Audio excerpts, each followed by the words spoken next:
नमस्कार यूट्यूबर धर्मकथा चैनेले आपनादेर सकलके जानाई स्वागत। सुधी भक्तबिंद सामनेई आसते चलेछे आमलकी एकादशी।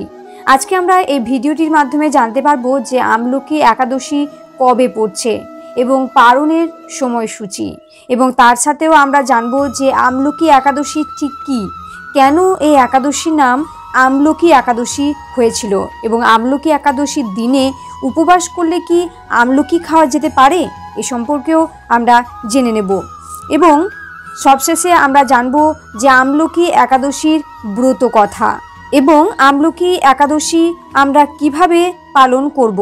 आसुन ताहले प्रथमेई आमरा जेने निई जे आमलकी एकादशी कबे पड़छे, आमरा कबे पालन करब। गोस्वामी मते आमलकी एकादशी हच्छे 6 चैत्र अर्थात 20 मार्च एबं निम्बार्क मते 7 चैत्र 21 मार्च। आमरा गोस्वामी मते पालन करी ताई आमरा 6 चैत्र 20 मार्च এই দিনটি আমরা পালন করব। একাদশীর অর্থ হলো আমাদের 10 ইন্দ্রিয় এবং এক মন নিয়ন্ত্রণ। হিন্দু শাস্ত্র মতে একাদশীতে দুটি শব্দ আছে, এক এবং 10। 10 ইন্দ্রিয় এবং মনের ক্রিয়াকলাপকে জাগতিক জিনিস থেকে ঈশ্বরে রূপান্তরিত করাই আসল একাদশী। फाल्गुन मासेर शुक्लपक्षेर एकादशी तिथि आमलकी एकादशी नामे परिचित। এই দিনটিকে অনেকে রংভরণী একাদশীও বলে থাকেন। আমলকি একাদশীতে আমলকি গাছের পুজো করার রীতি প্রচলিত রয়েছে। ভগবান বিষ্ণুর পুজোও এই দিন করা হয়। এবার আমরা জানবো যে কেন এই একাদশীর নাম আমলকি একাদশী হয়েছিল। আমলকি গাছের উৎপত্তি নিয়ে পুরাণে একটি কাহিনী প্রচলিত আছে। विष्णु पुराण अनुसारे आमलकी गाछेर उत्पत्ति भगवान विष्णुर मुख थेके। विश्वास मते तार मुख थेके एकबार चाँदेर समान एकटी बिंदु प्रकट हये पृथिवीते गिये पड़े। सेई बिंदु थेकेई आमलकी गाछेर उत्पत्ति हय। विष्णुर मुख थेके उत्पन्न आमलकी गाछके ताई सर्वश्रेष्ठ बोले मने करा हय।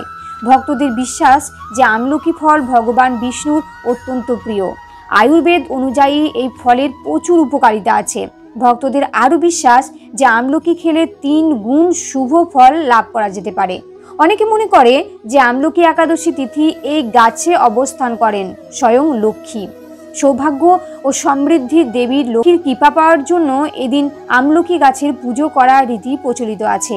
দেশের অনেক জায়গায় আমলকি একাদশী থেকেই দোল উৎসবের সূচনা হয়। আবার অন্য একটি পৌরাণিক গল্প অনুসারে ভগবান বিষ্ণুর নাভি থেকে ব্রহ্মার জন্ম হয়েছিল।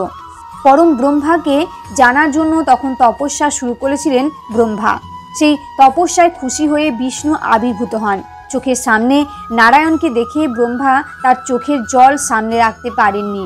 नारायणेर पाये तार चोखेर जल पड़ेछिलो आर सेखाने थेकेई तैरी हय एई गोल सबुज फल। नारायण तखन बोलेछिलेन आज थेके एई फल और एई गाछ आमार खूब प्रिय हबे। এই দিনে ভক্তি ভরে আমলকি গাছকে পুজো করার মধ্যে দিয়েই আমার আরাধনা করা হবে।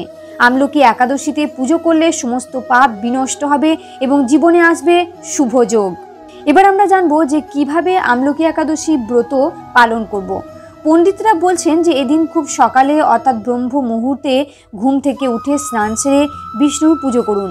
এরপর বাড়ির পাশে যেখানে আমলকি গাছ রয়েছে সেখানেও বিষ্ণুর একটি ছবি বসিয়ে পুজো করতে পারেন।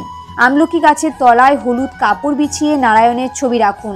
এবার ধূপ ফুল চন্দন আর নৈবেদ্য সাজিয়ে পুজো করুন। পুজো শেষ হলে গাছতলায় ঘিয়ের প্রদীপ জ্বালিয়ে আসুন। তবে প্রসাদে একটি গোটা আমলকি যেন অবশ্যই থাকে। এদিন নিরামিষ আহারের রীতি আছে। এই একাদশী একটি দিনব্যাপী উপবাস পালন করা হয় যা শুধুমাত্র একটি পুজোর পরের দিনই ভঙ্গ হয়।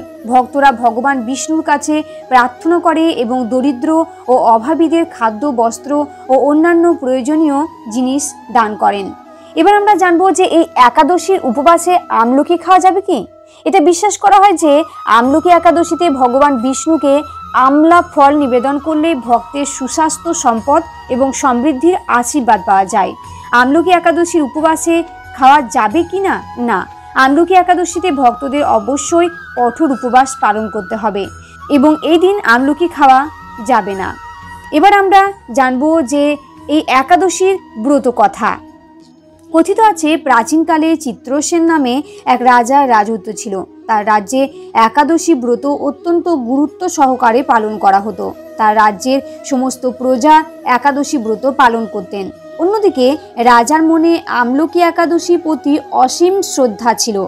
একদিন শিকার করতে গিয়ে জঙ্গলে অনেক দূর এগিয়ে যান রাজা। সেখানে একদল ডাকাতের কবলে পড়েন তিনি। অস্ত্র হাতে রাজাকে আক্রমণ করে ডাকাতরা, কিন্তু আশ্চর্যজনকভাবে রাজার উপর যে অস্ত্রই প্রয়োগ করা হোক না কেন, সে সবই ফুলে পরিণত হয়ে যায়। বিপুল সংখ্যক ডাকাতদের মোকাবিলা করতে গিয়ে জ্ঞান হারিয়ে পড়ে যান রাজা। সে সময় রাজার শরীর থেকে একটি দৈব শক্তি প্রকট হয় ও ডাকাতদের বিনাশ করে পুনরায় অদৃশ্য হয়ে যায়। জ্ঞান ফিরলে রাজা দেখেন সমস্ত ডাকাত মৃত অবস্থায় পড়ে রয়েছে। হতবাক হয়ে যান রাজা চিত্রসেন। তখন আকাশবাণী হয়, হে রাজা, এ সমস্ত রাক্ষস তোমার আমলকি একাদশী ব্রতর প্রভাবে মারা গিয়েছে। তোমার শরীর থেকে উৎপন্ন আমলকি একাদশীর বৈষ্ণবী শক্তি এদের সংহার করেছে। এদের বধ করে সেই শক্তি পুনরায় তোমার শরীরে প্রবেশ করেছে। এই কথা শুনে রাজা প্রসন্ন হন এবং নিজের রাজ্যে ফিরে গিয়ে একাদশীর মাহাত্ম্য প্রচার করেন। আমলকি একাদশী ব্রত কথা এখানেই শেষ হলো। আমলকি একাদশী তাহলে পালিত হচ্ছে 20 মার্চ। আসুন আমরা সকলেই তাহলে এই আমলকি একাদশী পালন করি ভগবান বিষ্ণুর আশীর্বাদ লাভ করার জন্য। নমস্কার, সকলেই ভালো থাকবেন, সুস্থ থাকবেন।